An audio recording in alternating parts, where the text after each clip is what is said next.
ನೋಡಿ, ಒಂದ್ ಕಡೆ ಮೈತ್ರಿ ನಾಯಕರು ಪಾದಯಾತ್ರೆಯನ್ನ ಮಾಡಿ ಕಾಂಗ್ರೆಸ್ಗೆ ಟಕ್ಕರ್ ಕೊಡೋದಕ್ಕೆ ಅಥವಾ ಸಿಲುಕಿಸೋದಕ್ಕೆ ಹಲವು ಪ್ರಯತ್ನಗಳನ್ನ ಮಾಡ್ತಾ ಇದೆ. ಪಾದಯಾತ್ರೆಯನ್ನ ಮಾಡೋದಕ್ಕೆ ಮುಂದಾಗ್ತಾ ಇದೆ. ಈ ಮೈತ್ರಿ ಪಕ್ಷಗಳ ನಡೆಗೆ ಕಾಂಗ್ರೆಸ್ ಹೈಕಮಾಂಡ್ ಫುಲ್ ಅಲರ್ಟ್ ಆಗಿದೆ. ಅದರ ಭಾಗವಾಗಿ ಬನ್ನಿ ನೀವು ದೆಹಲಿಗೆ ಅಂತ ಹೇಳಿ ಸಿಎಂ ಡಿಸಿಎಂ ಸೇರಿ ಆಯ್ದ ಸಚಿವರಿಗೆ ಸೂಚನೆಯನ್ನ ಕೊಡಲಾಗಿದೆ. ಸಿಎಂ ಡಿಸಿಎಂ ಸೇರಿ ಆಯ್ದ ಸಚಿವರುಗಳಿಗೆ ದೆಹಲಿಗೆ ಬನ್ನಿ ಅಂತ ಹೇಳಿ ಬುಲಾವ್ ಕೊಡಲಾಗಿದೆ. ಸೋಮವಾರ ಮಂಗಳವಾರ 2 ದಿನಗಳ ಕಾಲ ಸಭೆಯನ್ನ ಮಾಡೋದಕ್ಕೆ ಮುಂದಾಗ್ತಾ ಇರೋದು ಎಐಸಿಸಿ ಅಧ್ಯಕ್ಷ ಮಲ್ಲಿಕಾರ್ಜುನ್ ಖರ್ಗೆ ಅವರ ನೇತೃತ್ವದಲ್ಲಿ.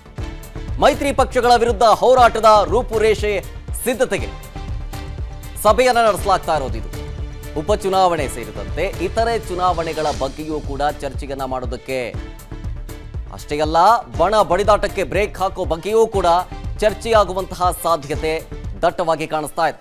ಹಾಗಾಗಿ ನಾಳೆ ದೆಹಲಿಗೆ ಸಿಎಂ ಡಿಸಿಎಂ ಸೇರಿದಂತೆ ಆಯ್ದ ಕೆಲ ಸಚಿವರುಗಳನ್ನ ದೆಹಲಿಗೆ ಬನ್ನಿ ಅಂತೇಳಿ ಹೈಕಮಾಂಡ್ ಬುಲಾವ್ ಕೊಟ್ಟಿದೆ. ಒಂದು ಕಡೆ ಮೈತ್ರಿ ನಾಯಕರು ಕಾಂಗ್ರೆಸ್ ವಿರುದ್ಧ ವಾಕ್ಪ್ರಹಾರ ಮಾಡೋದರ ಜೊತೆಗೆ ವಾಗ್ಯುದ್ಧ ಮಾಡೋದರ ಜೊತೆಗೆ ಪಾದಯಾತ್ರೆಯನ್ನ ಮಾಡೋದಕ್ಕೆ ಮುಂದಾಗ್ತಾ ಇದೆ.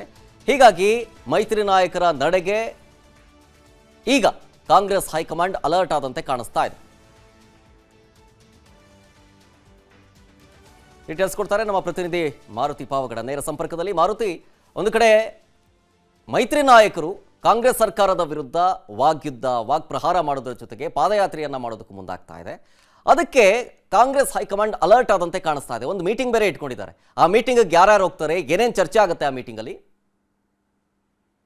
ಶರತ್, ರಾಜ್ಯದಲ್ಲಿ ರಾಜ್ಯ ಸರ್ಕಾರದ ವಿರುದ್ಧ ಕೇಳಿಬಂದಿರುವಂತಹ ಪ್ರಮುಖ ಹಗರಣಗಳನ್ನ ಇಟ್ಕೊಂಡು ಮೈಸೂರಿಂದ ಬೆಂಗಳೂರಿಂದ ಮೈಸೂರುವರೆಗೂ ಪಾದಯಾತ್ರೆ ಮಾಡಬೇಕು ಅನ್ನುವಂತಹ ಒಂದು ನಿರ್ಧಾರಕ್ಕೆ ಬಿಜೆಪಿ ಮತ್ತೆ ಜೆಡಿಎಸ್ ಮೈತ್ರಿ ಪಕ್ಷಗಳು ಬಂದಿರುವಂತದ್ದು. ಜೊತೆಗೆ ವಿಧಾನಸಭೆ ಮತ್ತೆ ವಿಧಾನ ಪರಿಷತ್ತಲ್ಲೂ ಕೂಡ ಇದೇ ವಿಚಾರವನ್ನ ಪ್ರಸ್ತಾಪ ಮಾಡಿ ಸರ್ಕಾರಕ್ಕೆ ಮುಜುಗರ ಉಂಟಾಗಿರುವಂತದ್ದು ಕೂಡ ಆಗಿದೆ.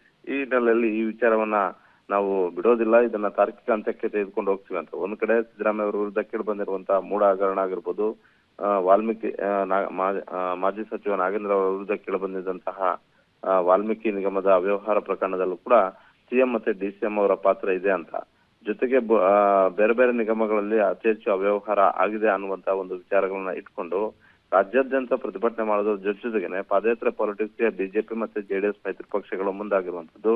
ಜೊತೆಗೆ ಇದು ದೆಹಲಿಯಲ್ಲೂ ಕೂಡ ರಾಜ್ಯದ ಸಂಸದರು ಪ್ರತಿಭಟನೆಯನ್ನ ಮಾಡುತ್ತಿದ್ದಾರೆ. ರಾಜ್ಯ ಸರ್ಕಾರದ ವಿರುದ್ಧ ಪ್ರತಿಭಟನೆಯನ್ನ ಮಾಡುತ್ತಿಲ್ಲ. ಅಲರ್ಟ್ ಆಗಿರುವಂತಹ ಕಾಂಗ್ರೆಸ್ ಹೈಕಮಾಂಡ್ ರಾಜ್ಯದಲ್ಲಿ ವಿಪಕ್ಷಗಳು ಮಾಡ್ತಾ ಇರುವಂತಹ ಈ ಒಂದು ತಂತ್ರಕ್ಕೆ ಪ್ರತಿತಂತ್ರ ಯಾವ ರೀತಿಯಾಗಿ ಮಾಡ್ಬೇಕು ಅನ್ನುವಂಥದ್ದು ಹಾಗೂ ಕಾಂಗ್ರೆಸ್ ನಡೆ ಏನು ಅನ್ನುವಂಥದ್ದು, ಈ ಎರಡೂ ಪ್ರಕರಣಗಳಲ್ಲೂ ಎಷ್ಟು ಸತ್ಯಾಸತ್ಯತೆ ಇದೆ ಅನ್ನುವಂತ ಒಂದು ವಿಚಾರಗಳನ್ನ ಚರ್ಚೆ ಮಾಡುವ ಸಲುವಾಗಿ, ಮಾಹಿತಿಯನ್ನು ಸಂಗ್ರಹ ಮಾಡುವ ಸಲುವಾಗಿ ಮುಖ್ಯಮಂತ್ರಿ ಸಿದ್ದರಾಮಯ್ಯ ಹಾಗೂ ಉಪಮುಖ್ಯಮಂತ್ರಿ ಡಿ.ಕೆ. ಶಿವಕುಮಾರ್ ಸೇರಿದಂತೆ ಹಲವು ಆಯ್ದ ಸಚಿವರುಗಳನ್ನ ಕಾಂಗ್ರೆಸ್ ಹೈಕಮಾಂಡ್ ಕರೆದುಕೊಂಡಿದೆ. ನಾಳೆ ಮತ್ತೆ ನಾಡಿದ್ದು 2 ದಿನಗಳ ಕಾಲ ಸಭೆ ಇದೆ. ಸಭೆಯಲ್ಲಿ ಮೊದಲನೇದಾಗಿ ಈ ವಿಚಾರಗಳ ಬಗ್ಗೆ ಹೆಚ್ಚು ಚರ್ಚೆ ಆಗುತ್ತೆ. ತದಬಳಿಕ ಸಂಘಟನಾತ್ಮಕವಾಗಿ ಏನೆಲ್ಲ ಮಾಡಬೇಕು ಅನ್ನುವಂತ ಒಂದು ವಿಚಾರಗಳ ಬಗ್ಗೆನೂ ಕೂಡ ಚರ್ಚೆ ಆಗುವಂತ ಎಲ್ಲ ಸಾಧ್ಯತೆಗಳು ಕೂಡ ಇದಾವೆ. ಶರತ್, ಥ್ಯಾಂಕ್ ಯು ಮಾರುತಿ. ಡೀಟೇಲ್ಸ್ಗಾಗಿ ಅನುಕ್ಷಣದ ಸುದ್ದಿಗಳಿಗಾಗಿ ವಿಸ್ತಾರ ನ್ಯೂಸ್ ಯೂಟ್ಯೂಬ್ ಚಾನೆಲ್ ಸಬ್ಸ್ಕ್ರೈಬ್ ಮಾಡಿ. ಹೊಸ ಸುದ್ದಿಗಳ ನೋಟಿಫಿಕೇಶನ್ಗಾಗಿ ಬೆಲ್ ಐಕಾನ್ ಕ್ಲಿಕ್ ಮಾಡಿ. ಲೇಟೆಸ್ಟ್ ಅಪ್ಡೇಟ್ಸ್ಗಾಗಿ www.vistaranews.com ವೆಬ್ಸೈಟ್ಗೆ ವಿಸಿಟ್ ಮಾಡಿ. ಅಂಗೈಯಲ್ಲೇ ಜಗತ್ತಿನ ಸುದ್ದಿ ತಿಳಿಯಲು ವಿಸ್ತಾರ ನ್ಯೂಸ್ ಕನ್ನಡ ಆಪ್ ಡೌನ್ಲೋಡ್ ಮಾಡಿ.